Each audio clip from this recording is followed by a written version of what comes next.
today's Hands-on Gardening, a look at an insect known as a killer wasp, but it may not be as big of a pest as its size would have you believe.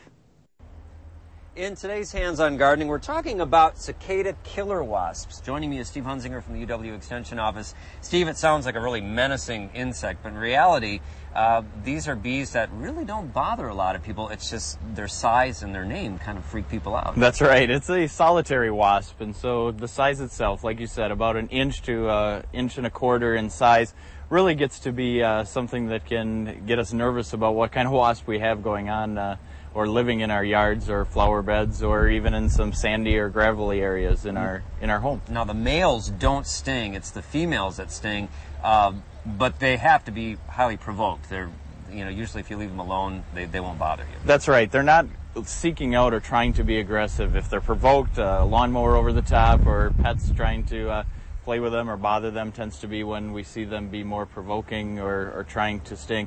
Remember, the males don't sting and the females do. That's mainly because they paralyze the cicada, which is their main prey. And they bring that back to their nest, and then they use that as food for their young. That's correct. And each individual female will dig its own hole, so it may look like we have lots of the cicada killer wasp in our yard. And if that is the case, we may have to do an insecticide treatment. Okay, and the areas in your yard to look would be the gravelly, sandy locations. And very sunny and open. They don't like a lot of vegetation.